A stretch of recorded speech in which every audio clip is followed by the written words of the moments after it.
अस्सलामु अलैकुम वरहमतुल्लाहि वबरकातुह। बिस्मिल्लाहिर्रहमानिर्रहीम। अल्हम्दुलिल्लाह वस्सलातु वस्सलामु अला रसूलिल्लाह व अला आलिहि व सहबिहि अजमाइन व बाद। क़ाल इमामुल बुखारी रहमहुल्लाहु तआला बाबु उम्रतिन फी रमज़ान। क़ाल हद्दसना मुसद्ददुन क़ाल हद्दसना यहया अन इब्न जुरैज अन अताइन क़ाल समिअतु इब्न अब्बास रज़ियल्लाहु अन्हुमा युख़बिरुना यक़ूल क़ाल रसूलुल्लाह सल्लल्लाहु अलैहि वसल्लम लिइम्राअतिन मिनल अंसार सम्माहा इब्नु अब्बास फनसीतु इस्महा मा मनाअकि अन तहुज्जी माना क़ालत कान लना नादिहुन फरकिबहु अबू फुलानिन वब्नुहु लिज़ौजिहा वब्निहा वब्नुहा वतरका नादिहन नंदहु अलैहि क़ाल फ़इज़ा कान रमज़ानु एतमिरी फ़ी फ़इन्ना उम्रतन फ़ी रमज़ाना हज्जतुन औ नहबा मिम्मा क़ाला। মহান আল্লাহর সমস্ত প্রশংসা, সালাত এবং সালাম নাজিল হোক প্রিয় রাসূল সাল্লাল্লাহু আলাইহি ওয়াসাল্লামের উপর। আজ জুমাবার 16 জিলকাদা 1445 হিজরি মোতাবেক 24 মে 2024 আমাদের ধারাবাহিক আলোচনা সহিহুল বুখারীর উমরার পর্ব নম্বর 2। ইমাম বুখারীর উমরার পর্বের অধ্যায় নম্বর হচ্ছে 4। বলছেন ইমাম বুখারী রাহিমাহুল্লাহু তাআলা বাবু উমরাতিন ফি রমাদান। এই অধ্যায় হচ্ছে রমজান মাসে উমরা করা সম্পর্কে বা রমজান মাসের উমরা সম্পর্কে। রমজানে কেউ যদি উমরা করে তার কোনো বৈশিষ্ট্য আছে কি না। জি, এই মর্মে নবী সাল্লাল্লাহু আলাইহি ওয়াসাল্লামের একটি প্রসিদ্ধ হাদিস রয়েছে। যে হাদিসটি বুখারীতে, সহিহ বুখারীতে একাধিক জায়গায় এসেছে, সহিহ মুসলিমে এসেছে, অন্যান্য হাদিসে কিতাবও রয়েছে।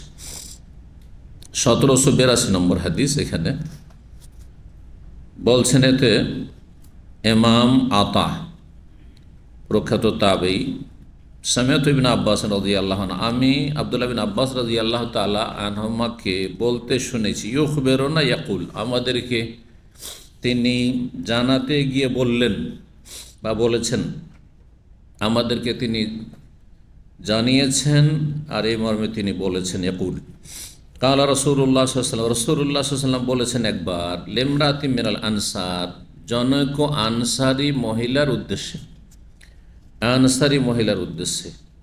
সাম্মাহা ইবনু আব্বাস, আব্দুল্লাহ বিন আব্বাস রাদিয়াল্লাহু তাআলা আনহুমা তার নাম উল্লেখ করেছিলেন, ফানাসিতু ইসমাহা, কিন্তু আমি তার নামটা ভুলে গেছি। কে বলছেন তাহলে? ইবনে আব্বাস থেকে যিনি শুনেছেন, অর্থাৎ তাবেঈ আতা রাহিমাহুল্লাহ, তিনি বলছেন নাম আমি কিন্তু ভুলে গেছি ওই মহিলার। তার নাম অন্য হাদিসে এসেছে, সেই হাদিসে এখানে নেই কিন্তু অন্য জায়গায় রয়েছে। তার নাম ছিল উম্মে সেনান আল আনসারিয়া, উম্মে সেনান আনসারিয়া মানে আনসারি গোত্রের। তাকে নবী সাল্লাল্লাহু আলাইহি ওয়াসাল্লাম কি বলেছিলেন? মা মানাকা আন তাহুজ্জি মানা, আমাদের সাথে হজ করতে তোমাকে কোন বিষয়টি বাধা দিল? আমরা যে বিদায় হজে গেলাম আর অসংখ্য নর নারী সাহাবী সাহাবিয়াত গেছেন, তুমি কেন যাওনি হজে? এই মহিলা হজে যেতে পারেনি।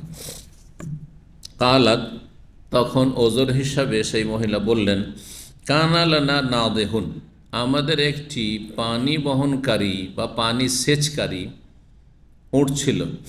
নাদাহা ইয়ামদাহ মানে পানি সেচ করা, পানি সেচ করা তো বুঝছেন বাংলা শব্দ। সেচ মানে পানি পুকুর থেকে অথবা নদী থেকে জলাশয় থেকে উঠিয়ে জমিতে দেওয়া, এটাকে সেচ বলা হয়। তো প্রাচীন যুগে উট দিয়ে কি করত? পানি উঠিয়ে, কূপ থেকে পানি উঠিয়ে সেটা খেজুরের বাগানে, তখন খেজুরের বাগান ছিল, খেজুরের বাগানে বা চাষাবাদে কি করত? সেচের কাজ করত, সেচ করত। আমাদের দেশে উট না থাকলেও গরু দিয়ে করত। গরু দিয়ে কূপ থেকে অথবা পুকুর থেকে পানি উঠিয়ে সেচ করত, যখন পাম্পসেট মেশিন টেশিন আসেন। এটা যুগ ছিল আজকের থেকে প্রায় 50 বছর আগে, তখন পাম্পসেট মেশিন আসেনি। পাম্পসেট মেশিন প্রথম আসলো আমাদের চোখে মনে পড়ছে, 10 বছর বয়স, তখন প্রথম আমরা দেখলাম চোখে ছোট ছোট পাম্পসেট মেশিনগুলো। তারপরে বড় মেশিনও আসলো। তো যাই হোক, তার আগ পর্যন্ত যারা সেচ করে ফসল পানি করত, তারা এই গরুকে এই কাজ ব্যবহার করত। তাই না, আমাদের আঞ্চলিক ভাষা বলে ঘিরনি দিয়ে পানি উঠা, কি বলেন আপনারা? জানা আছে ভাষা? আগের মুরব্বীরা বলতে হবে, আপনারা তো সবাই হ্যাঁ ওই যুগ তেমন পাননি, আর পেল 2-4 বছর কেউ ছিলেন, তো আর কি জানবেন। তো এটা মূলত এর অর্থ। আর নবী সাল্লাল্লাহু আলাইহি ওয়াসাল্লামের জামানায় এই উটের মাধ্যমে পানি যেমন সেচ করা হইতো বাগানে জমিতে, ঠিক তেমনি পানি বহন করে নিয়ে আসা হইতো। সব জায়গায় মিষ্টি পানি, সুপেয় পানি পাওয়া যেত না পান করার মতো, অনেক দূরে কূপ আছে মদিনা থেকে অনেক দূরে, সেখান থেকে পানি নিয়ে আসতে হবে বয়ে। তখন কী করতো, ওটের পিঠে মশক করে পানি বয়ে নিয়ে আসতো। তো অনুবাদক এখানে শুধু অনুবাদ করেছে কিসের? হ্যাঁ, পানি বহনকারী, কিন্তু পানি বহনকারী ছাড়া দুটোই সামিল, আরবি সারাগুলিতে দুটোকে সামিল করা হয়েছে। তো এটা সীমিত অর্থ হয়ে গেছে। কান আলা না, যেমন আমাদের ছিল একটি উট, মানে জামালুন বা বাইরুন উট ছিল, না যেমন পানি বহনকারী এবং পানি সেচকারী, দুটোই অর্থ এখানে সামিল রয়েছে। ফারাকে বাহু আবু ফোলানন ওয়াবনহু লিজাওজিহা ওয়াবনহা, আর সেই উটের পিঠে চেপে হজে গিয়েছেন অমুকের বাবা, মানে তার স্বামী, আর তার ছেলে, মানে তার স্বামীর ছেলে, হু মুজাক্কার পুরুষলিঙ্গ, তার ছেলে, মানে কার ছেলে? লিজাওজিহা, তার স্বামীর ছেলে, বর্তমান যে স্বামী তার ছেলে। ওয়াবনহা, আর তার ছেলে মানে ওই মহিলার ছেলে, তার মহিলার ছেলে, তার মানে এই স্বামীর ছেলে নয়। বোঝা গেছে না? স্বামী গিয়েছে আর তার এক ছেলে গেছে, যেটা এই স্বামীর সন্তান, আর এক ছেলে যেটা আগের স্বামীর সন্তান, এর ঘরে পালিত হচ্ছে, যাকে রবিব বা রবিবা বলা হয় কোরআনের ভাষায়।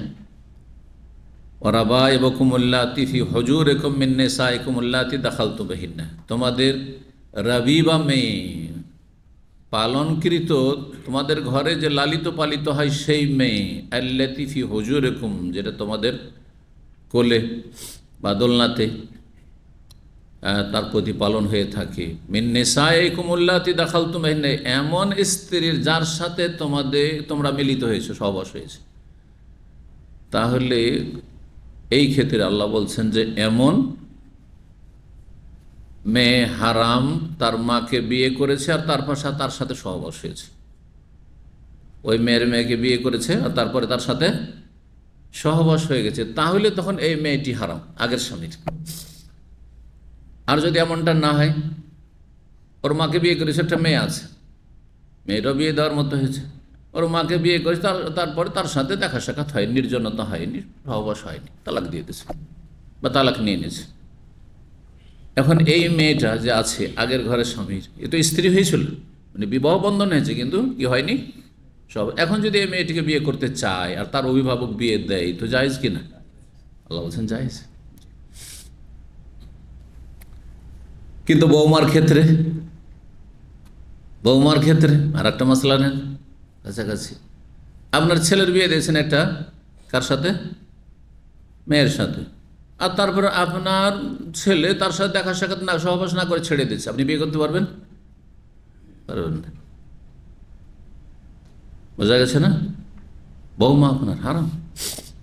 আর তারপরে শাশুড়ি, এরকম শাশুড়ি আপনি নিজে বিয়ে করেছেন, আরেকটা মশলা, আপনি নিজে বিয়ে করেছেন আর করার পরে তার সাথে দেখা সাক্ষাৎ কিছু নেই, তালাক দিয়ে দিয়েছেন বা তালাক নিয়ে নিয়েছে, তার মাকে বিয়ে করতে পারবেন? পারবেন না। উম্মাহাতু নিসাইকুম, তোমাদের বিবিদের মাদেরকে হারাম করা হয়েছে, মা দাদি নানি সব হারাম, ওই বিয়ে করাতে মাত্র, দেখা ওই কেন কাছাকাছি সবগুলি মশলা, কিন্তু 3টা মশলা বললাম, দুটোতে বিয়ে করার সাথে সাথে হারাম হয়ে যাবে, মাহারাম প্রমাণিত হয়ে যাবে হারাম। আর আরেকটি অবস্থায় যদি সহবাস না হয় তার মায়ের সাথে, তাহলে সে মেয়েটি হারাম হচ্ছে না। এই জন্য ফতোয়ার বিষয়টি অত্যন্ত সূক্ষ্ম এবং জটিল। জি, জান্নাত না হয় জাহান্নাম, আল্লাহ হেফাজত করুন। জি, ভুল থেকে আল্লাহ বাঁচিয়ে রাখুন। তো ওরা গেছে একটা উটের পিঠে চেপে, তাহলে 3 জন গেছে। অতারাকা না দেহান, আর একটি পানি বহনকারী আর সেচকারী উট রেখে গেছে, নামজাহু আলী, যেটি দিয়ে আমরা পানি বহন করে নিয়ে আসছি আর সেচের কাজ করছি, সংসারের কাজ করছি। এখন যদি আমিও যেতাম তাহলে এই উটটাও নিয়ে যেতে হইতো, তাহলে সংসারের কাজ সব অচল হয়ে যেত। তো সংসারও তো সামলাইতে হবে, যার ফলে আমি যেতে পারিনি। কারণটা বুঝতে পারলেন ওর না যাওয়ার?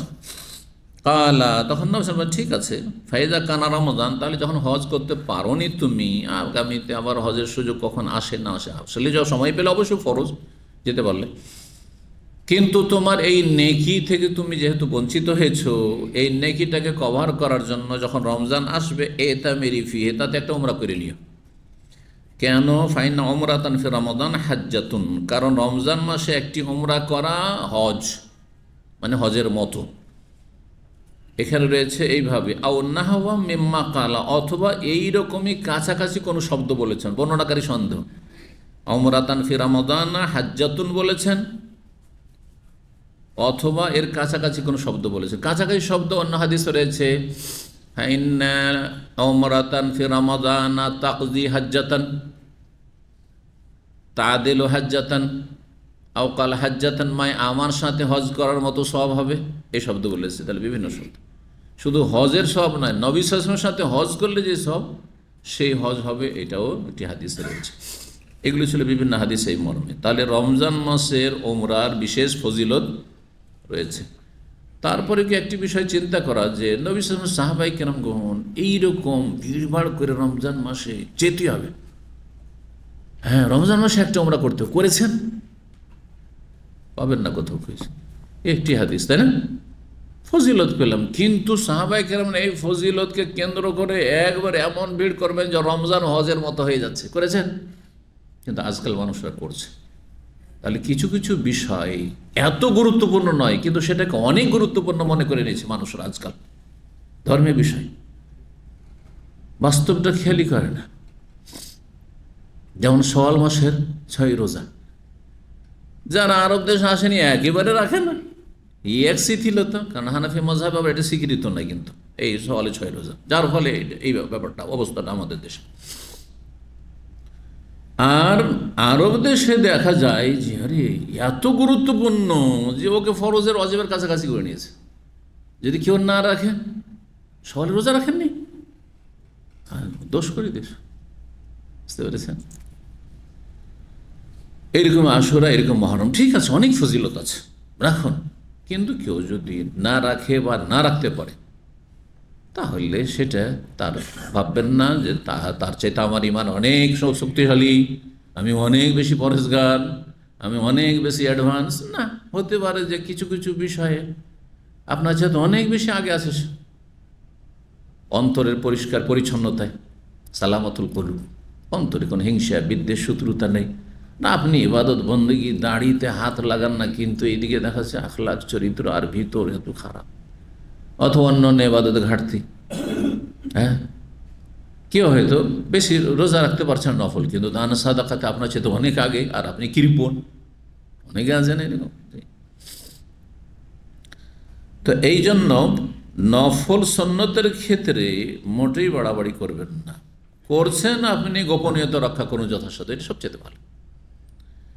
আর মানুষের অত খোঁজ খবর নেবেন না, কে রাখছে আর কে রাখছে না, আমি পারছি সে পারছে না, না কোনো প্রয়োজন নেই। এই ছিল হাদিস। 5 নম্বর অধ্যায় বলছে বাবুল উমরাতে লাইলাতাল হাসবাতে ওয়া গায়রে। এই অধ্যায় হচ্ছে উমরা করা মুহাসসাবের রাতে, হাসবা মুহাসসাব থেকে, মুহাসসাবে 13 তারিখ 13 জিলহজের পরে 14 রাতে যে নবী সাল্লাল্লাহু অবস্থান করেছেন, ওই রাতে কেউ যদি উমরা করে, হাজী সাহেবরা, হাজী সাহেব হজে এসেছেন, তাই না, মা আয়েশা রাদিয়াল্লাহু তাআলা আনহা, অন্য কেউ উমরা করছে এটা আর একটি বিষয়, আর হজ করে এসছে মাত্র, হজ শেষ হয়েছে, আর যদি কেউ উমরা করে জায়েজ কি না? জায়েজ, জায়েজ আছে, না জায়েজের কিছু নেই। বা অন্য অন্য সময় ইঙ্গিত করে দিয়েছেন যে কেউ আরাফার দিনে কেউ যদি উমরা করে, 10 জিলহজ উমরা করে, 11, 12 তার আইয়ামে তাশরিকে কেউ যদি করে, ইমাম বুখারী বলছেন যে জায়েজ, কোনো অসুবিধা নেই, হাদিস নিয়ে আসছে। তাহলে এখানে কিন্তু হানাফি মাযহাবের ফতোয়ার খণ্ডন। ইমাম আবু হানিফা রাহিমাহুল্লাহর কাছে এই 5 দিনের কোনো একদিন উমরা করা হচ্ছে মাকরুহ। ইমাম মালিক রাহিমাহুল্লাহর কাছে হজের মাসগুলি তো উমরা করা মাকরুহ, হজের মাস উমরা করবেন না, ওরা উমরা করলে হজ করতে হবে। অনেকে এই ধরনের প্রশ্ন করে যে আমি উমরা করেছি এই বছর, হ্যাঁ, হজের মাসে, শাওয়াল মাসে বা জিলকাদ মাসে, কিন্তু হজ করতে চাই না, আমার উপরে নাকি হজ ফরজ হয়ে গেছে? না, ফরজ হয়নি, আপনি পারলে করবেন, না হলে করবেন। আর্থিক সচ্ছলতা আছে আর হজ আপনার প্রথম হজ, তাহলে ফরজ। আর যদি আর্থিক সচ্ছলতা নেই অথবা প্রথম হজ নেই, আপনি উমরা করেছেন জিলকাদ মাসে, কোনো দোষের কথা নেই। 1783 নম্বর হাদিস, মা আয়েশা রাদিয়াল্লাহু তাআলা আনহা বর্ণনা করছেন, বলছেন ক্বালাত খারাজনা মা রাসূলিল্লাহ সাল্লাল্লাহু আলাইহি ওয়াসাল্লাম, আমরা রাসূলুল্লাহ সাল্লাল্লাহু আলাইহি ওয়াসাল্লাম বেরোইলাম হজের উদ্দেশ্যে, মুআফিনা লিহিলালি জিলহিজ্জা, জিলহজ মাসের চাঁদের প্রথম দিকে চাঁদ উঠতে যাচ্ছে এই সময়টাই। মুআফিনা মানে মুকারিবিনা, চাঁদ উঠার উপক্রম হয়েছে, চাঁদ উঠতে যাচ্ছে এই সময়কালটাতে আমরা মদিনা থেকে বেরোলাম। বা মোশারেফিনা, চাঁদের মুখামুখি, নতুন চাঁদ উঠবো আর সেই সময় আমরা মদিনা থেকে বেরোলাম। তো বেরিয়েছিলেন কোন দিন? কে বলতে পারে? ভুলে গেল? নবী সাল্লাল্লাহু আলাইহি ওয়াসাল্লামের বিদায় হজের সফরে কোন তারিখে বেরিয়েছিলেন মদিনা থেকে হজের উদ্দেশ্যে? 25শে জিলকাদ, মানে 4-5টা দিন আছে। 29 হলে 4 দিন, 4-5 দিন আছে, তাহলে জিলহজের কাছাকাছি, জিলহজ মাস আসতে যাচ্ছে ওই সময়টা, এটা হচ্ছে উদ্দেশ্য। এই নয় জিলহজ শুরু হয়ে গেছে।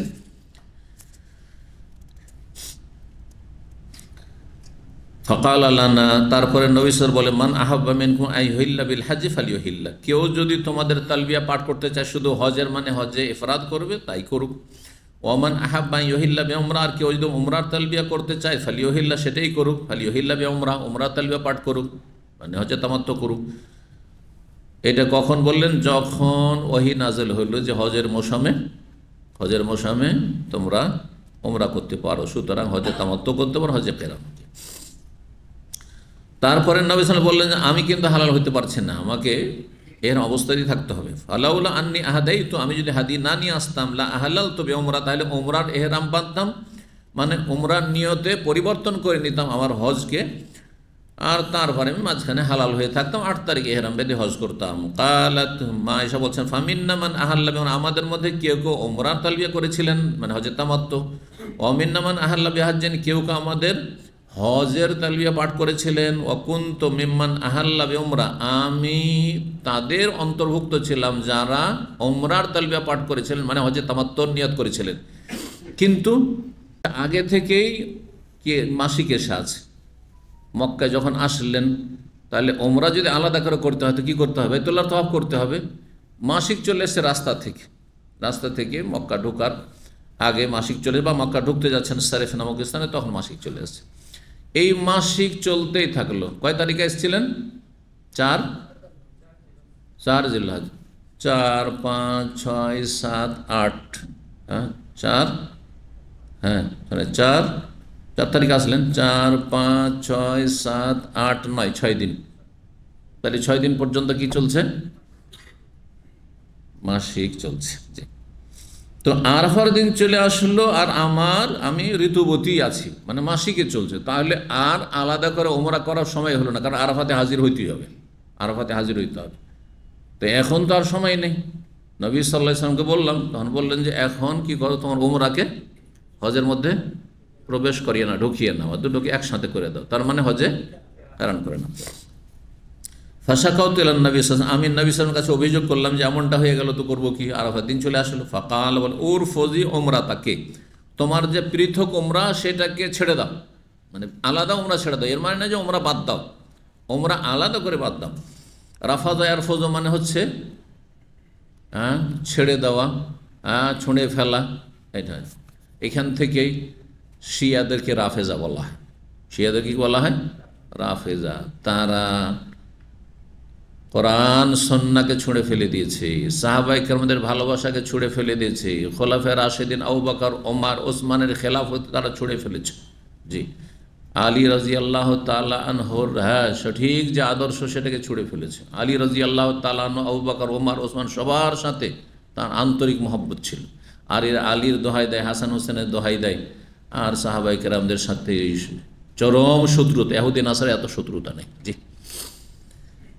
আল্লাহ রাব্বুল আলামিন তাদের উচিত শাস্তি দান করুন, বিচার করুন, তাদেরকে লাঞ্ছিত করুন যারা সাহাবায়ে কেরাম দুশমন, এবং তাদের যারা পৃষ্ঠপোষক, এবং তাদের সাথে মহব্বত, তাদেরকে আল্লাহ লাঞ্ছিত করুন।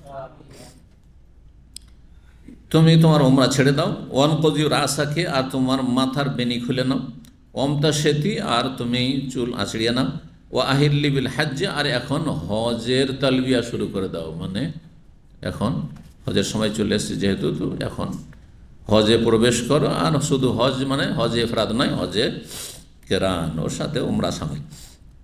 ফালাম্মা কানা লাইলাতুল হাসবা, যখন মুহাসসাবের রাত আসলো, মানে 13 তারিখ শেষ হয়ে 14 তারিখের রাত মুহাসসাব নামক স্থানে নবী সাল্লাল্লাহু আলাইহি ওয়াসাল্লাম অবস্থান করছেন সাহাবায়ে কেরামদেরকে নিয়ে। আরসালা মাই আব্দুর রহমান ইলা তানঈম, তখন আমার সাথে আমার ভাই আব্দুর রহমানকে পাঠিয়ে দিলেন তানঈম নামক স্থানে। ফা আহলালতু বিউমরা, আর আমি উমরার তালবিয়া পাঠ করলাম, লব্বাইক উমরা মাকানা উমরাতে, আমার আগের উমরার পরিবর্তে। এটি তার ধারণা যে আমি আগের উমরার যে আলাদা করতে পারি, সেজন্য আলাদা উমরা, সেজন্য এটি তার পরিবর্তে, কিন্তু আসলে পরিবর্তে না, এটি অতিরিক্ত। তার আগে উমরা অলরেডি হয়েছে। জি, এই জন্য সঠিক কথা হচ্ছে, সঠিক ব্যাখ্যা হচ্ছে যে আয়েশা রাদিয়াল্লাহু তাআলা হজ ছিল হজে কেরান, হজে ইফরাদ নয়। জি, 6 নম্বর অধ্যায় হচ্ছে বাবু উমরাতিত তানিম। একই হাদিসগুলো আসবে, সেটাও ছিল তানিমের উমরা, কিন্তু মুহাসসাবের রাতে যেহেতু উমরাটা হয়েছে, সেই জন্য মুহাসসাবের রাতের উমরা করা ইমাম বুখারী অধ্যায় কায়েম করলেন। আর এই উমরা তানিম নামক জায়গা থেকে শুরু হয়েছিল ইহরাম বেঁধে, সেই জন্য তানিম থেকে উমরা করা। তানিম থেকে বাইরের লোক উমরা করবে না, মক্কার লোকেরা করবে। মক্কায় আপনি দীর্ঘদিন আছেন, মুকিম হয়ে গেছেন, আর সেখানে আপনি থাকছেন, বা প্রবাসী সেখানে, সেটা আলাদা কথা। ধরেন কেউ উমরা এসছে, আর তারপর থেকেই গেল, সে থেকে গেল 2-4-6 মাস থেকেই গেল। এক সময় উমরাতে এসে বছরকে বছর থাকতো। জানেন, এক লোক অনেক আগে মদিনার ছাত্র জীবনে 1991-92 বার্মার এক লোকের সাথে দেখা। বার্মা থেকে এসছে, অথবা কক্সবাজার হয়ে বাংলাদেশে পাসপোর্ট নিয়ে আসছে, কক্সবাজার থেকে এসছে। হারামের ওই ছাদের ওপরে তারাবির সময় দেখা, বা কিয়ামুল লাইল।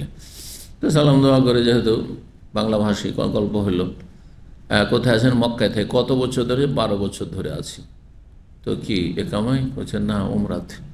ধরা খাননি? বলছেন না, আলহামদুলিল্লাহ ধরা খাই। তাহলে তো কত ছাড় ছিল মক্কায় একসময়। 12 বছর উমরার ভিসাতে এসে রোজগার করছে, নাই একামা নাই খরচ, কিছু নেই। তখন তো একামা সস্তা ছিল অবশ্য, সেইটাও খরচ নেই, কিছুই নেই। ব্যাস আল্লাহর মেহমান, রোজি রোজগার করেছে, মক্কা আছে। তো এই কথা থেকে এহরাম বাঁধবে। তাইব যেতে বলা হবে না, ও মক্কাতেই থাকছে, বৈধ হোক আর অবৈধ, মক্কায় থাকছে, ও তানিম থেকে এহরাম বাঁধবে।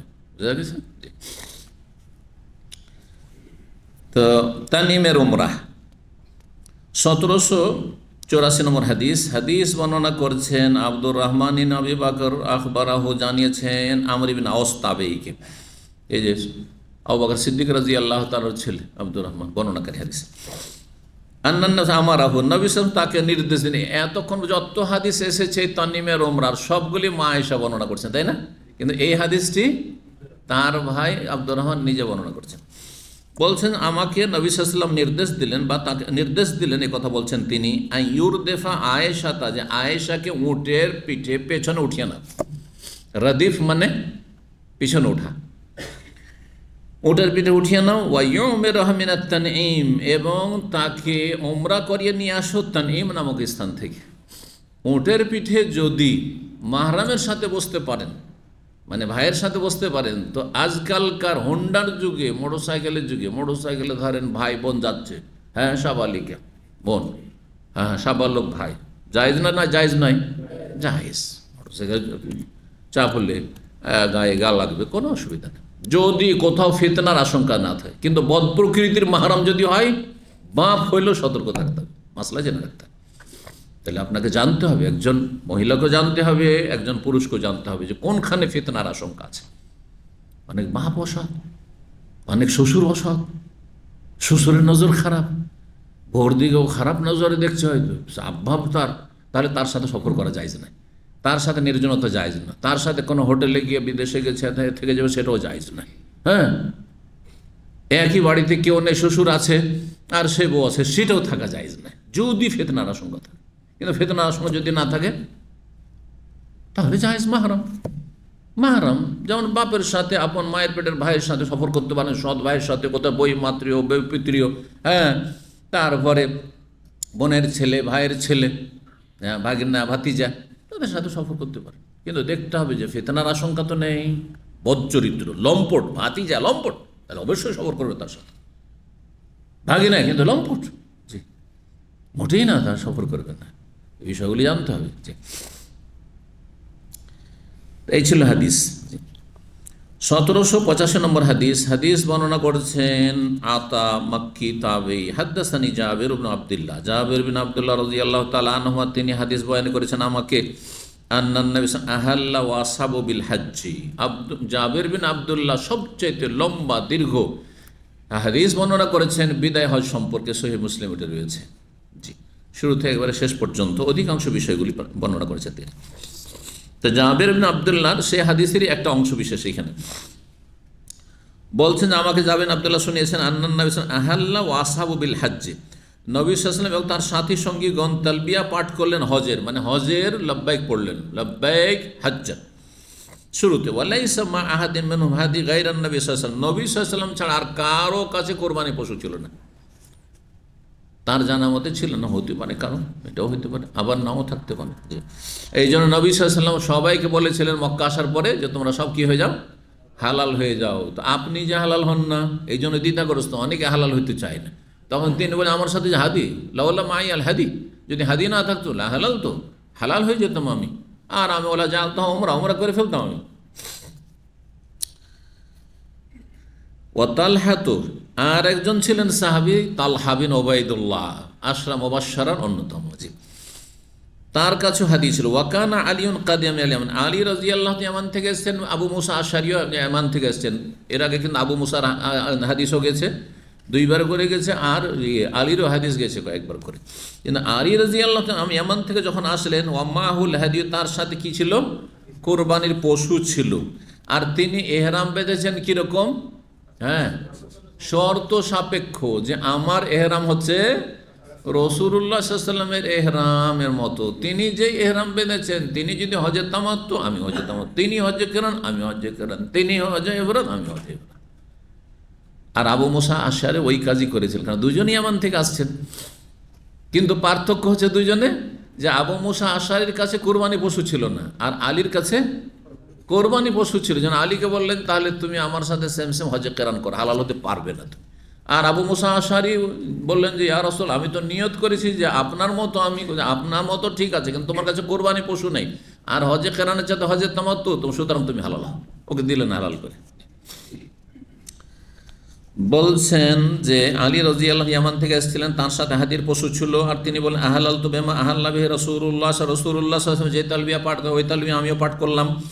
ওয়া আন্নান নবী আযানা লি আসহাবি, নবী সাল্লাল্লাহু আলাইহি ওয়াসাল্লাম সাহাবায়ে কেরামদেরকে অনুমতি দিলেন আইয়া জল উমরা, যে উমরা করে ফেলো, কারণ এতদিন সেটাকে পাপ মনে করা হয়তো, আর পাপ না, অনুমতি দেওয়া হলো। এই অনুমতি না, হুকুম ছিল, কিন্তু অনুমতি কেন বলা হলো, নিষেধাজ্ঞার পরে। সেই জন্য একটা নিষেধাজ্ঞার পরে যদি কোনো কাজ করতে বলা হয় সেটাকে অনুমতি বলা হয়। এতদিন বারণ ছিল, আর এখন অনুমতি। ইয়াতু, তাহলে উমরা করে নেবে কিভাবে, ইয়াতুফু বিল বাইত, বাইতুল্লাহর তওয়াফ করে নেবে, সুম্মা ইউকাসসিরু, বাইতুল্লাহর তওয়াফ আর সাফা মারওয়া সাইও সংক্ষেপ করে দিয়েছে। তারপরে চুল ছোট করবে। এই চুল ছোট করার কথা কেন বললেন, মুন্ডনের কথা কেন বললেন না? অথচ মুন্ডন করলে 3 বার করে দোয়া দিয়েছেন নবী সাল্লাল্লাহু আলাইহি ওয়াসাল্লাম রহমতের আর মাগফিরাতের। কেন? সময় বেশি নেই সেই জন্য, সময় বেশি নেই সেই জন্য। 4 জিলহজ আর 4 জিলহজ থেকে নিয়ে 10 জিলহজ, 5 দিন 6 দিন, মাঝখানে 5 দিন আছে। তো 5 দিনে তো চুল তো বড় হবে না, সেই জন্য বড় ইবাদতের জন্য চুল বড় করে রাখো, আর গোটা মাথার থেকে চুল ছেঁটে নাও, হালাল হয়ে যাও। ওয়াহিল্লু ইল্লা মান মাহুল হাদিউ, তবে যার কাছে হাদির পশু রয়েছে সে হালাল হইতে পারবে না। ফাকালু, তখন সাহাবায়ে কেরামরা দ্বিধাগ্রস্ত, মনে মনে একটু আপত্তি, কিন্তু নবী সাল্লাল্লাহু আলাইহি ওয়াসাল্লাম অনুমতি দিয়েছেন বা নির্দেশ দিয়েছেন তোমরা হালাল হয়ে যাও, নিয়ত পরিবর্তন করে না, হ্যাঁ, উমরা করে না। নানতালিকু ইলা মিনা ওয়া যাকারু আহাদানা ইয়াকতুরু, আমরা মেনা রওনা দেব এই কয়েকদিন পরেই। হ্যাঁ, 4 তারিখে এসে উমরা করা হলো, 5, 6, 7, এই 3 দিন, তাই না? 8 তারিখে তো চলে যেতে হচ্ছে, 5, 6, 7, 3টা দিন, তাই না? এই 3 দিন, হ্যাঁ, অধিকাংশ সাহাবায়ে কেরামদের সাথে তাদের পরিবার আছে, পরিবার নিয়ে হজে গেছে রাসূলুল্লাহ সাল্লাল্লাহু আলাইহি ওয়াসাল্লামের সাথে, তাহলে পরিবারের সাথে সহবাস করবেন, মিলিত হবেন, এটা কেমন কথা? হজে এসেছি আর এগুলো কি করব আমরা, এটা কেন করব? না না না না, মাঝখানে হালাল না হওয়াটাই ভালো। তাদের চিন্তা, আপত্তি কেমন যেন মনে হচ্ছে, দুনিয়াদারি মনে হয়ে যাচ্ছে। কারণ অনেকে মনে করে যে আজকালও অনেকে আছেন সহবাসটাকে কোনো সওয়াবের কাজে মনে করেন না।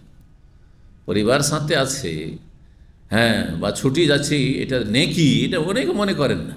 সবাই যাই যাচ্ছি, তাই না? কিন্তু ছুটি যাওয়া আর স্ত্রীকে সময় দেওয়া, এমনকি স্ত্রীর সাথে সহবাস করা, বিনোদন করা, সবগুলি যে নেকির কাজ, এটা অধিকাংশ মুসলিমরাই মনে করে না। বুঝতে পারছেন কি না? জি। তো বলছেন নাম তাহলে কইলাম মেনা, আমরা মেনা রওনা দিব কয়দিন পরে। ওয়াজাকারু আহাদান একতর, আর আমাদের হ্যাঁ হ্যাঁ গুপ্তাঙ্গ থেকে, জাকার হ্যাঁ পুরুষলিঙ্গকে বলা হয়, গুপ্তাঙ্গ থেকে হ্যাঁ বীর্য ফোটা ফোটা পড়তে থাকবে, এটা শাব্দিক অর্থ। কাতারা একতর, কাতরাতে, কাতরা মানে কি? হ্যাঁ বিন্দু ফোটা। এটা কেমন হইল যেন আপত্তি। ফাবালাগান নবী সাল্লাল্লাহু কাছে এই তাদের দ্বিধা দ্বন্দ্ব আর আপত্তিটা পৌঁছে গেল, যে এইরকম লোকেরা মন্তব্য করছে যে আমরা কেমন করে হালাল হব এই সময়টা, স্ত্রী সহবাস করে কেউ। এখন অনেকে আছে বড় হ্যাঁ হ্যাঁ ইমানি আবেগ নিয়ে আসে, দিনের সম্পর্কে জ্ঞান কম আর আবেগ বেশি, ধর্মীয় আবেগ বেশি, যার ফলে মনে করে হ্যাঁ যেখানে এখানে আল্লাহ রসুল সাল্লাল্লাহু আলাইহি ওয়াসাল্লামের কবর, আর এইখানে আমি বেয়াদবি করবো স্ত্রী সহবাস করে মদিনায় হোটেলে, হ্যাঁ এইখানে আল্লাহর ঘর, আর এখানে এসছি হজে, উমরা সারলাম আবার হজ করবো, আর এর মাঝখানে আবার স্ত্রী সহবাস করবো। হ্যাঁ, যদি মনে জানতো এই বিষয়টি ভালো করে যে এটাও সবের কাজ, এটাও সাদাকা, এতে আমার দৃষ্টি নত হবে, আমার স্ত্রীরও দৃষ্টি নত হবে, সেও গুনাহ থেকে বাঁচবে, তাকে আমি গুনাহ থেকে বাঁচাবো, সে আমাকে গুনাহ থেকে বাঁচাবে, কত লাভ। হ্যাঁ, তারপরে নেক্সট সন্তান হবে, সেটা আমাদের জন্য সাদাকা হবে। হ্যাঁ, আউয়ালাদিন সালেহিন, নেক্সট সন্তান যদি হার দোয়া করে, সেটা আমার আখিরাতের সম্বল হবে। এতগুলি বিষয় যদি চিন্তা করতো, তাহলে মানুষ এটাকে বড়ই সওয়াবের কাজ মনে করতো। কিন্তু বড় সওয়াব মানে এই নয় যে এবাদতে ঘাটতি করে, হ্যাঁ সব দিক ঠিক রেখে, বোঝা গেছে না? জি, যতটা জায়েজ ততটা জায়েজ, না জায়েজ চলবে না সেই ক্ষেত্রে। নবী সাল্লাল্লাহু আলাইহি ওয়াসাল্লামের কাছে এই খবর যখন পৌঁছিল, তখন তাদের মনের তৃপ্তির জন্য বলেন, লাউ ইস্তাকবালতু মিন আমরি মাস্তাদবারতু, যদি আমি আগে জানতে পারতাম আমার বিষয়ে, মাস্তাদবারতু যা পরে জানলাম, যে হজ মৌসুমে উমরা করতে কোনো দোষ নাই, এটা এখন জানলাম ওহির মাধ্যমে। আগে যদি জানতে পারতাম মদিনা থাকাকালীন, তাহলে মা আহদাইতু, আমি কুরবানির পশু নিয়েই আসতাম না, হাদির পশু নিয়ে আসতাম না। ওয়ালাউলা আন্না মাইল হাদিও, আর এখন যদি আমার কাছে কুরবানির পশু না থাকতো, না হালাল, তো এখন আমি হালাল হয়ে যেতাম, এখন আমি হজরত তামাত্তু করে উমরা করে হালাল হয়ে যেতাম। ওয়ান আয়েশা রাদিয়াল্লাহু আনহা হাদাত, আয়েশা রাদিয়াল্লাহু তাআলা মাসিক চলে এসেছিল, ফানাসাকাতিল মানাসিকা কুল্লাহা, সমস্ত হজের কার্যক্রম তিনি আদায় করলেন, গায়রা আন্নাহা লাম তাতুফ বিল বাইত, কিন্তু বাইতুল্লাহর তওয়াফ করতে পারলেন না, বাইতুল্লাহর তওয়াফ করতে পারলেন না। ফালাম্মা তাহুরাত, যখন পাক পবিত্র হলেন, ওয়াতাফা, তওয়াফ করলেন, বললেন ইয়া রাসূলুল্লাহ, হে আল্লাহ রসুল, আতানতালিকুনা বিউমরা ওয়া হজ্জা, আপনারা তো সবাই আলাদা সব উমরা আর হজ নিয়ে যাচ্ছেন, ওয়া আনতালিকু বিল হজ্জা, আমি শুধু হজ নিয়ে যাচ্ছি। উনি ভাবছেন আমার হজই হইল, হয়তো 8 তারিখ থেকে হজ শুরু হইলো, আর ওইটা তেমন ক্যান্সেল হয়ে গেছে, কিন্তু ক্যান্সেল হয়নি, ওইটা এখানে ঢুকে পড়েছে আর নাকি পেয়ে গেছে। জি, ফামার আব্দুর রহমান, তার মনের শান্তির জন্য আব্দুর রহমান বিন আবু বকরকে পাঠিয়ে দিলেন, কোথায়? আইয়াখরুজা মাহিলাত তানঈম, তাকে নিয়ে তানঈম নামক স্থানে চলে যাও। ফাতামারাত বাদাল হজ্জে, হজের পরে তিনি উমরা করলেন, ফি জিলহজ, জিলহজ মাসে, তার জিলহজ মাসে উমরা করলেন, আর হজের পরে পরে উমরা করলেন। জায়েজ, কেউ হজের পরে যদি মনে করে আমি একটা উমরা করে নেব, তো জায়েজ রয়েছে। জি, কিন্তু যেটা বললাম যে মসজিদ তানঈম থেকে বহিরাগত লোকের না, মক্কার লোক করতে পারে। তবে আজকাল বলবো না, আজকাল এই ভিড়ের সময় হাজিরে তওয়াফ করতে পারছে না, সাফা মারওয়া সাই করতে পারছে না, রাস্তাঘাটে চলা যায় না।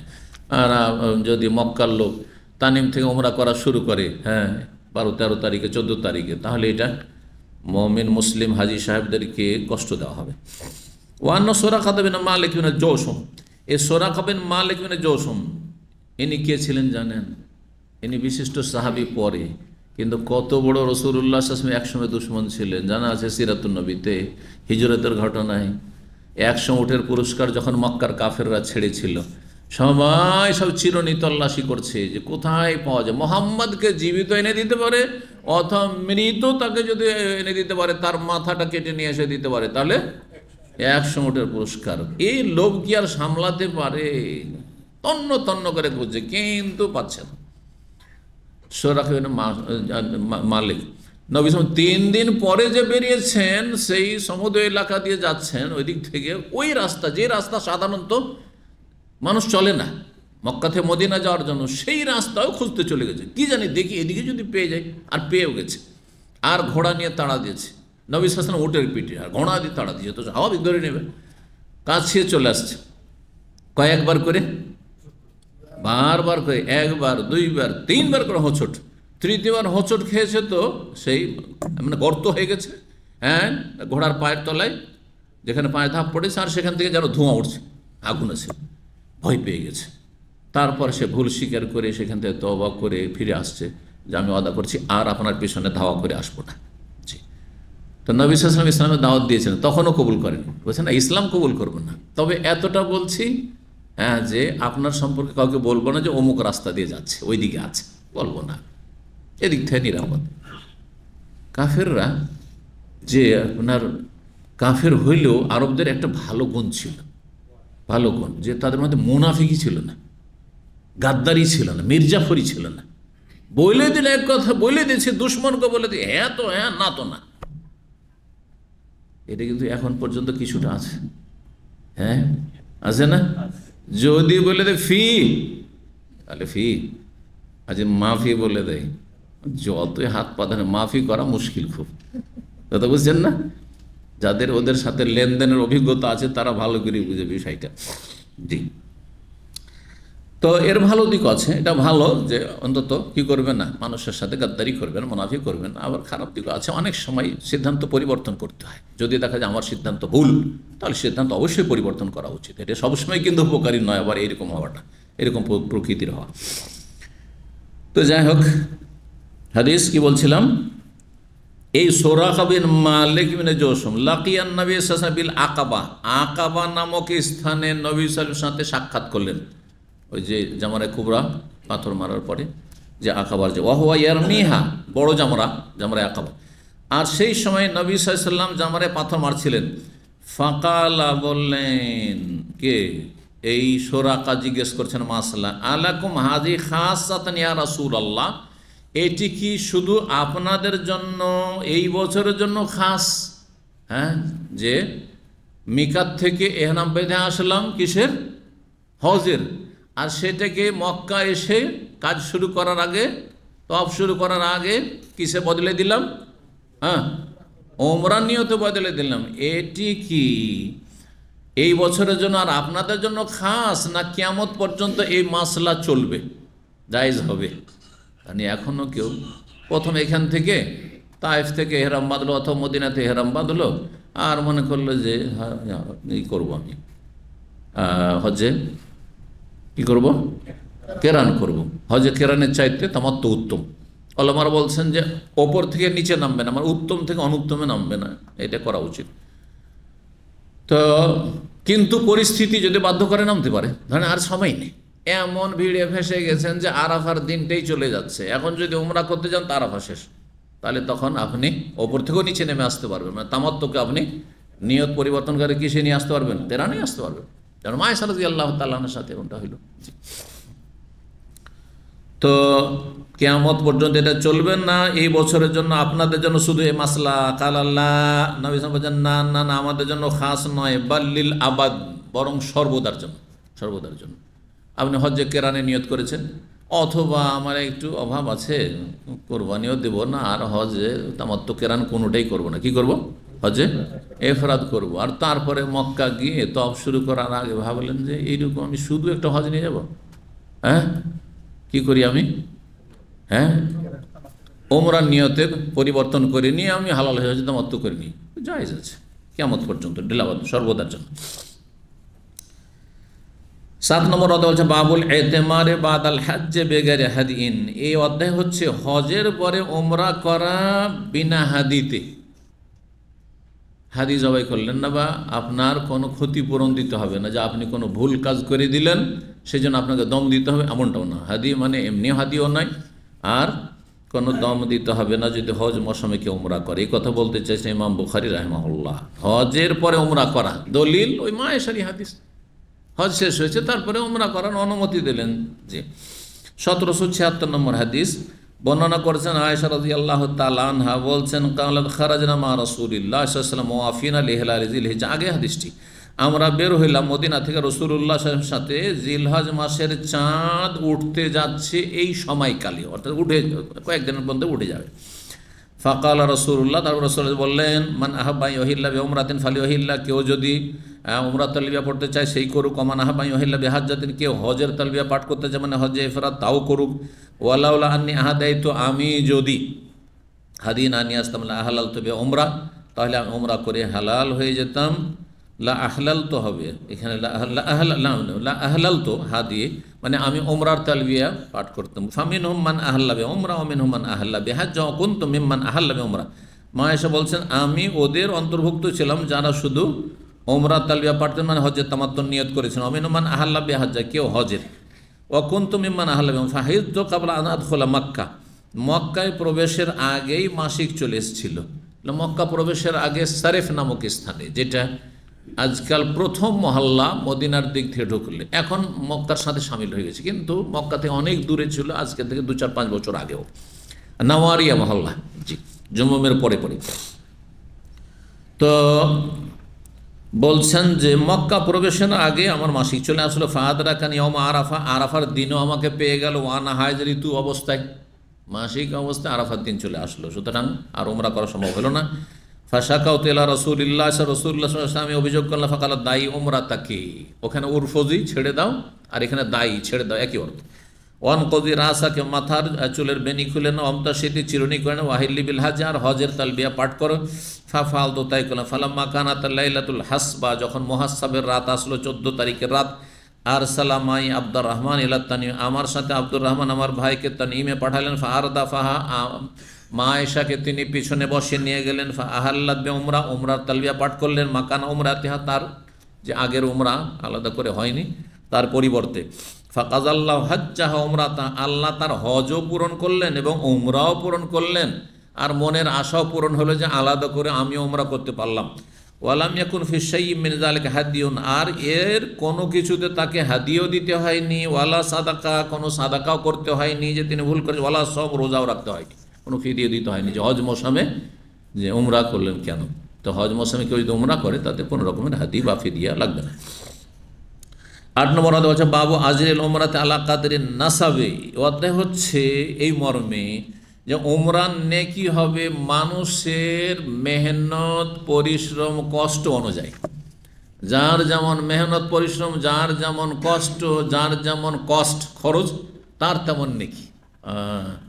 তার মানে মক্কাতে থেকে কেউ উমরা করছে, আর কেউ দাম্মাম থেকে উমরা করছে, আর কেউ অনেক টাকা খরচ করে বাংলাদেশ থেকে আসছে, আর কেউ তার চাইতে বেশি খরচ করে জাপান থেকে আসছে, অস্ট্রেলিয়া থেকে আসছে, কেউ কানাডা আমেরিকা থেকে আসছে, অনেক টাকা পাইব। জি, সবটা সমান নয়। কেউ আরামসে ভিআইপি প্লেনে যাচ্ছে, প্লেনে আসছে, আর খাবার দাবার কোনো চিন্তা নেই। আর কেউ গরিব মানুষ একেবারে কষ্ট করে ওই থাকছে কত দূরে মুজদালিফায় এক্সটেনশন মেনায়। হ্যাঁ, সমান নয় যে ভিআইপি একেবারে জামারাতের কাছাকাছি আছে সেই জন্য বেশি নাকি, না, তার চাইতে বেশি যে কষ্ট করে যে উমরা করছে, কষ্ট করে যে উমরা করছে। তার মানে এই নয় যে কষ্ট করার মানে আপনি আপনার বাস ট্রেন সব ছেড়ে দিয়ে আপনি পায়ে হাঁটবেন আর নিজেকে ইচ্ছা করে কষ্ট দেবেন, এমনটা করবেন না। আর এটা ভাববেন না যে কষ্ট হিসাবে, কষ্ট অনুযায়ী নাকি, তার মানে আজকাল যে কি হয়েছে একটা ফ্যাশন তৈরি হয়েছে যে পায়ে হেঁটে উমরা করছে ইউরোপ থেকে, আর এই কি করছে এই আপনার সাইকেলে এসে উমরা করছে। না না, এগুলো ভাইরাল হওয়ার, এগুলোর পিছনে রোগ আছে, ভাইরাল হওয়ার রোগ আছে, কথা বোঝা গেছে না? যার ফলে এখানে এটা আপত্তিকর, অবশ্যই আপত্তিকর। কিন্তু যার যেমন খরচ, যার যেমন কষ্ট, এইরকমই তারপরে কষ্ট, আর্থিক কষ্ট। একজনের পয়সার অভাব নেই, এই উমরায় যদি হাজার হাজার রিয়াল খরচ করে দেয় তবুও কিছু লাগায় পিঠে লাগে না তার। আর একজনের তার 100-200টা রিয়াল খরচ করেই কষ্ট তার সংসার চালিয়ে, সে বেশি নাকি পাবে? হ্যাঁ, যে পেটে রুজি কেটে সেখান থেকে বাঁচিয়ে কোন রকম করে হজ উমরা করছে, বোঝা গেছে না? সে বেশি নাকি পাবে? এটাও তাতে সামিল। 1787 নম্বর হাদিস। হাদিস বর্ণনা করছেন তাবেই আসওয়াদ, বলছেন কালা, দুইজনে বলেছেন ইব্রাহিম আসওয়াদ। আসওয়াদের সঙ্গে বসে আলকামা ছিলেন, এখানে আলকামার কথা নেই, দুইজনের কথা আল্লাহ আলম কার কথা বলছেন হতে পারে এখানে। ইবনে আউন আনিল কাসিম বিন মোহাম্মদ, জি, ইবনে আউনের ওস্তাদ হচ্ছেন কাসিম বিন মোহাম্মদ। আর ইবনে আউনের আর একটি সূত্র সনদ হচ্ছে ইব্রাহিম নাখি বা ইব্রাহিম তাইমি আনিল আসওয়াদ। ইব্রাহিম নাখি সাধারণত আসওয়াদের ছাত্র কুফার। তো এই দুইজনে বলেছেন, দুইজন এখানে কাসেম বিন মোহাম্মদ একজন আর আরেকজন হচ্ছেন আসওয়াদ। এই দুইজন তাবেই বলছেন কালা কালা আয়েশা রাদিয়াল্লাহু তাআলা আনহা বলেছেন ইয়া রাসূলুল্লাহ, বললেন হে আল্লাহ রসুল, ইয়াসদরুন নাসু বিনুসুকাইনি, সবাই তো যারা হজে এসছে আপনার সাথে সবাই এখান থেকে রওনা দিবে দুটো ইবাদত নিয়ে, হজ উমরা দুটো নিয়ে, পৃথক পৃথক। ও আসদরু বিনুসুকিন, আমি শুধু একটি ইবাদত নিয়ে যাব, মানে শুধু হজ নিয়ে যাব আমি। বিশেষ করে সতীনেরা বলে, জানো আয়েশা উমরা করতে পাইনি, ঠিক না? কত কষ্ট লাগবে, উমরা করতে পাইনি মানে মাসিক চলে এসেছিল, আর আমরা সবাই উমরা করেছি, হজে তামাত্ম করেছি, এটা মনোকষ্ট। জি, বড় আক্ষেপ করে বলছেন ফাকিল আল্লাহ, তখন তাকে বলা হলো ইনতাজির, আচ্ছা থামো, ফায়দা তাহুরতে, যখন তুমি পাক পবিত্র হয়ে যাবে, ফাখরুজি আল্লাহ, তখন তামিম চলে যাও, তোমার মনের শান্তির জন্য তোমাকে আলাদা আলাদা একটা উমরা একটা হজ আলাদা আলাদা তোমারও হয়ে যাবে, কেউ কম না।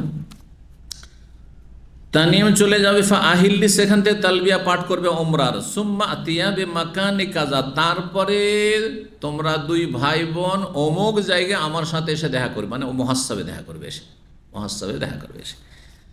তবে শুনে রাখো, এই কথাটি এখানে আছে, অন্য অন্য হাদিসগুলো এর আগে কিন্তু অনেকবার এসেছে, কিন্তু এই কথাটি আসেনি। কি ওয়ালাকিন্নাহা আলা কাদরে নাফাকাতিকি আও নাসাবিকি, তবে তোমার নেকি হবে তোমার খরচ অনুযায়ী, কাদার মানে পরিমাণ, মেকদার, খরচ অনুযায়ী, আও নাসাবেক, অথবা বর্ণনাকার সন্দেহ তোমার কষ্ট এবং পরিশ্রম অনুযায়ী।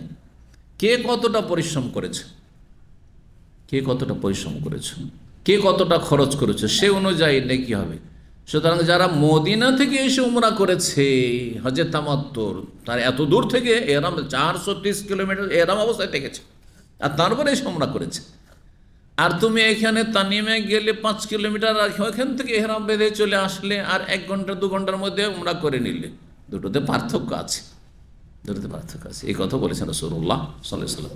তাহলে কথাটি বিভিন্ন ক্ষেত্রে এখন আপনি ব্যাপক এখান থেকে মাসলা মাসাইল নিতে পারেন, যার যেমন খরচ, যার যেমন কষ্ট, যার যেমন অবস্থা, আর্থিক অবস্থা, সেই অনুযায়ী নেকি পাবেন। এটা শুধু উমরার ক্ষেত্রে আর হজের ক্ষেত্রে না, দান সাদকার ক্ষেত্রেও।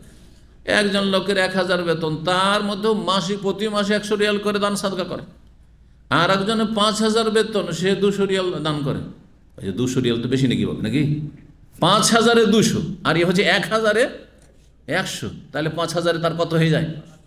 500 হয়ে যায়। তাহলে আপনার ডবলের চাইতে বেশি দান করছে সে, ধরতে হবে না, বুঝতে হবে বিষয়টি, ওই হিসাবে নাকি হবে। সুতরাং 100 টাকাতে সে 500 টাকার নাকি পাবে। আপনি যদি 200 টাকার নাকি 200 পান, তাহলে সে 500 টাকার নাকি পাবে, 1000 বেতনটা। তারপরে 9 নম্বর অধ্যায় বলছেন বাবুল মুতামির ইজা তাফা তাওয়াফাল উমরা। এই অধ্যায় হচ্ছে উমরাকারী যখন উমরা তওয়াফ করে নেবে, সুম্মা খারাজা, তারপর যদি বেরিয়ে যায়, উমরা করলো আর উমরার তওয়াফ করলো। উমরার তওয়াফ মানে যেটা ফরজ তওয়াফ, যেমন মা আয়েশা রাদিয়াল্লাহু তাআলা আনহা কি করলেন, তানিম থেকে এসে উমরার তওয়াফ করলেন, কিন্তু তারপরে কি তিনি বিদায় তওয়াফ করেছেন? সূক্ষ্ম বিষয় কিন্তু ইমাম বুখারী এখানে তুলে ধরেছেন। নবী সাল্লাল্লাহু আলাইহি ওয়াসাল্লাম সাহাবায়ে কেরামের ভোর রাত্রে মুহাসসাব থেকে আসলেন উঠে, আর আসার পরে বিদায় তওয়াফ করেছেন ফজর আগে। কিন্তু মা আয়েশা রাদিয়াল্লাহু তাআলা আনহাকে বলেছেন, দেখো তুমি তোমার উমরাটা তানিম থেকে এসে করে নিবে, আর তারপরে কিন্তু বিদায় তওয়াফ বলিও না, বিদায় তওয়াফ করে নিবে। বিদায় তওয়াফ আছে, হ্যাঁ, তাহলে মাসিক ছিল না, মাসিক থেকে পাক হয়ে গেছেন তিনি, কিন্তু করেছেন কি? করেননি। তাহলে বোঝা গেল যে ওই যে ওমরার মধ্যে যে তফ হচ্ছে সেই তফে নিয়ত সামিল করে নেওয়া। কিসের নিয়ত সামিল করা? যে এইটা দিয়ে আমি বিদায়, এটা দিয়ে আমি বিদায় জায়েজ। আমার মনে হচ্ছে যে আজকাল যে ওলামারা ফতোয়া দিয়েছেন, আর যেই ফতোয়ার ওপর এখানে মদিনা ইউনিভার্সিটির অধিকাংশ ছাত্ররা আমল করছে, আর সৌদি হাজিরা তো প্রায় সবাই আমল করছে, সেটা কি? যে বিদায় তফটাকে তফে হেফাজত ধরে নিচ্ছে, যে একসাথে নিয়ত করে নিলাম। আর ওলামারা বলছেন জায়েজ, এক গলিতে দুই শিকার জায়েজ। যেমন আপনার ফজরের সুন্নাত আর তাহিয়াতুল মসজিদ, মসজিদে গেলেন 2 রাকাত নামাজ পড়লেন, কি পড়লেন? 2 রাকাত তাহিয়াতুল মসজিদ পড়লেন না ফজরের সুন্নাত পড়লেন? দুটোই পড়লাম।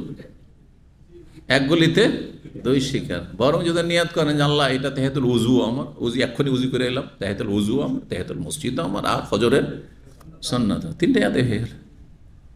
হ্যাঁ, এক গলিতে 3 শিকার।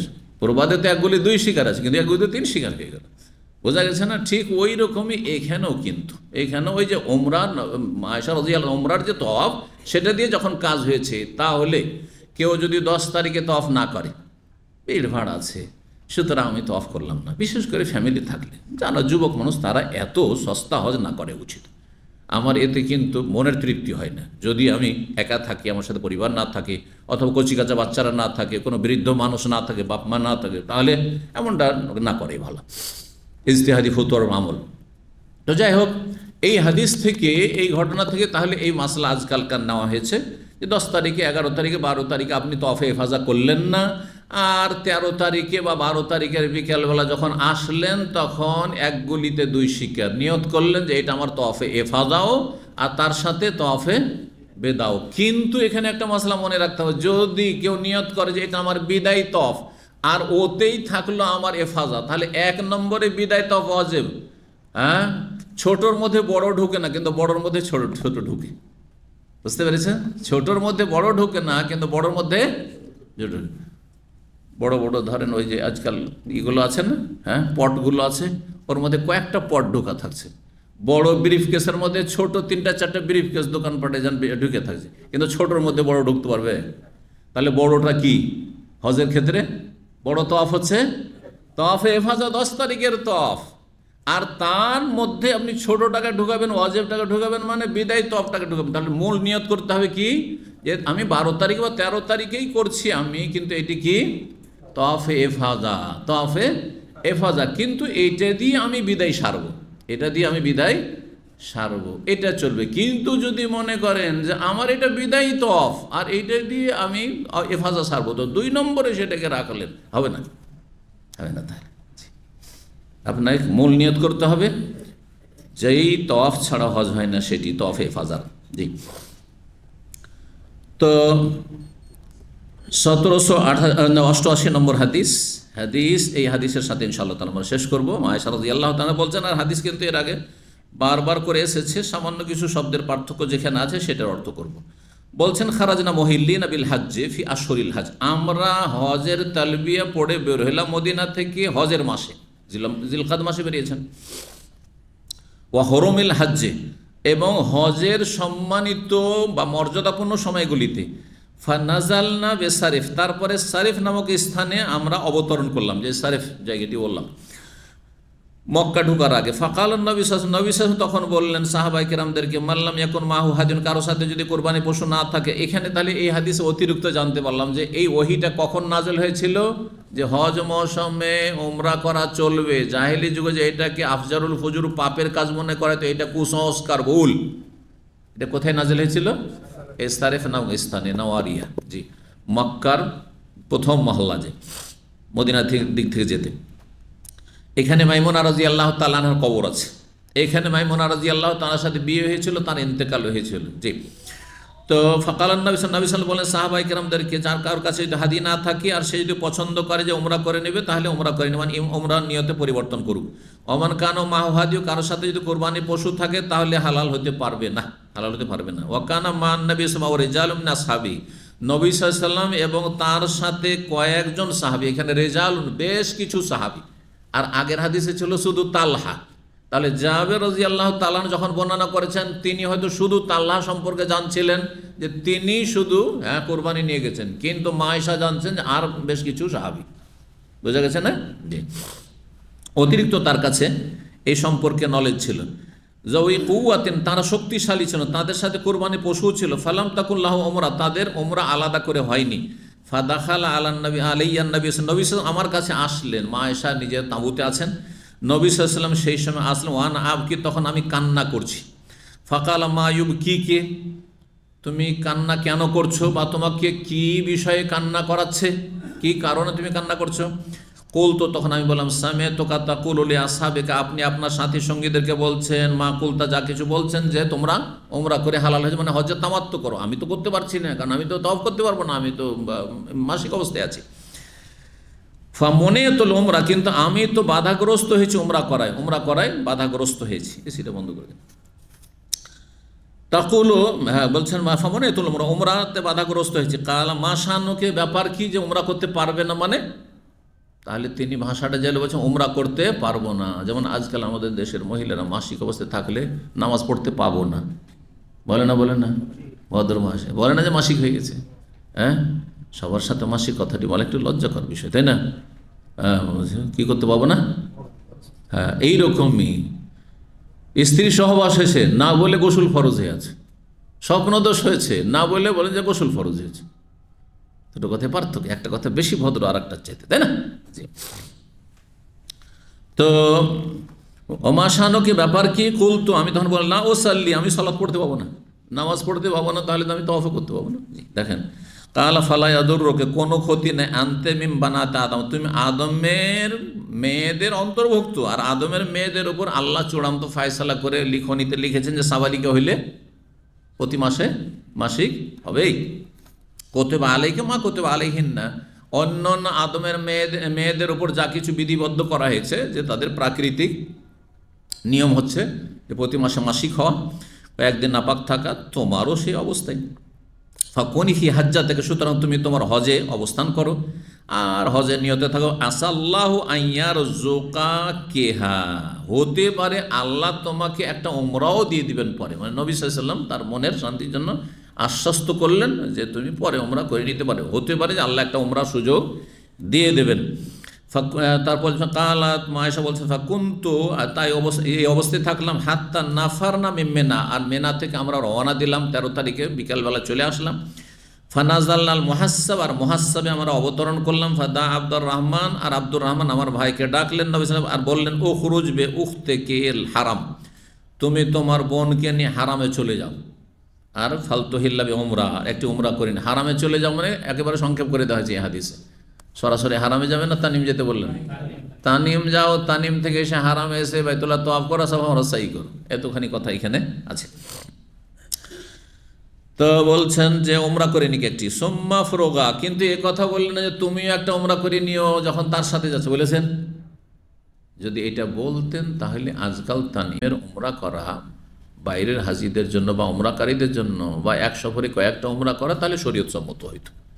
কিন্তু সাথে গিয়েছেন, তিনি উমরা করেননি, তাকে নবী সাল্লাল্লাহু আলাইহি ওয়াসাল্লাম উমরা করতেও বলেননি, অথচ নবী সাল্লাল্লাহু আলাইহি ওয়াসাল্লাম কোনো নেকির কাজে উৎসাহিত করবেন না অনুৎসাহিত করবেন? হ্যাঁ, উৎসাহিত করবেন, কিন্তু বললেন না নবী সাল্লাল্লাহু আলাইহি ওয়াসাল্লাম কিছু। তার মানে এরকম উমরা নেই আসলে। জি, আসল হচ্ছে যে নেই এরকম। এই উমরা হচ্ছে মক্কার লোকদের জন্য, বা কেউ করতে পারেননি। হ্যাঁ, আর সেখানে আছে, আগে নিয়ত ছিল না, পরে নিয়ত। মক্কায় গেছেন আপনি, ধরেন কফিলের তলাশে অথবা কাজের তলাশে, এমনি চলে গেছেন, তখন উমরা করার নিয়ত ছিল না। অনেকে আমরা এরকম যাই, বিভিন্ন কাজে চলে গেলাম হয়তো, বিশেষ করে যারা ঘন ঘন মক্কা যায়। তারপরে মক্কা যাওয়ার পরে নিয়তটা পরিবর্তন হলো যে একটা উমরা তো করতে হবে, তো তাকে বলবো না যে জরুরি এখন তাইফ যাও। কিন্তু যে প্রথম থেকেই নিয়ত রেখেছিল যে আমি উমরা করব, তাহলে তাকে মিকাতে ইহরাম বেঁধে যেতে হতো। সুতরাং সে যদি পরে বলে যে আমি তো উমরা এখন এইখানে মক্কা থেকে নিয়ত করব, না, তা নিয়মে চলবে না। তোমার আগে থেকে যখন নিয়ত আছে যে আমরা এই সফরে করব, তাহলে তুমি ফিরে যাও। তাই দুটো কথায় পার্থক্য আছে। জি, তো বলছেন যে উমরা করে না, সুম্মা ফুরুগামিন তওয়াফে, তওয়াফ থেকে তোমরা ফারেগ হয়ে যাও, আন্তাজেরকুমা হা হোনা, এখানে তোমাদের জন্য অপেক্ষা করে মুহাসসাবে। ফাআতাইনা ফি জাওফিল লাইল, রাতের অন্ধকারে আমরা আসলাম। ফাকালা, নবী সাল্লাল্লাহু আলাইহি ওয়াসাল্লাম বললেন, ফারাগতুমা, তোমরা সমাপ্ত করেছো, শেষ করেছো উমরা? কুলতু নাম, আমি বললাম। আয়েশা বলছেন হ্যাঁ। ফানাদা বির রাহিল ফি আসহাবি, তখন সাহাবায়ে কেরামদেরকে প্রস্থান করার জন্য ঘোষণা দিলেন। ফারতাহালান নাস, লোকেরা সব রওনা দিল। ওমান তাফা বিল বাইত ক্বাবলা সালাতুস সুবহি, আর যারা বাইতুল্লাহর তওয়াফ করে নিয়েছে ফজরের আগে আগে। সুম্মা খারাজা মুআজ্জিহান ইল মদিনা, তারপরে মদিনার উদ্দেশ্যে রওনা দিয়ে দিলেন, বেরিয়ে পড়লেন, মদিনা বেরিয়ে পড়লেন। ফজরের আগে বাইতুল্লাহর তওয়াফ, বিদায় তওয়াফ সাহাবায়ে কেরামগণ করেছেন। মা আয়েশা রাদিয়াল্লাহু তাআলা আনহা কি করেছেন? তওয়াফ করেছেন না? ওই তওয়াফ, ওই যে উমরার সাথে তওয়াফ করে, সেটাই বিদায় তওয়াফ তার দ্বারা হয়ে গেল। সেটা উমরারও তওয়াফ হলো, যেটা ফরজ রুকুন, আর বড়টার মধ্যে ছোটটাও ঢুকে গেল, বিদায় তওয়াফ তাতে শামিল হয়ে গেল। এখানে আজকের আলোচনা শেষ করছি। ওয়া জাযাকুমুল্লাহু খাইরান ওয়া সাল্লাল্লাহু সাল্লাম আলা নবিয়িনা মুহাম্মদ ওয়া আলা আলিহি ওয়া সাহবিহি।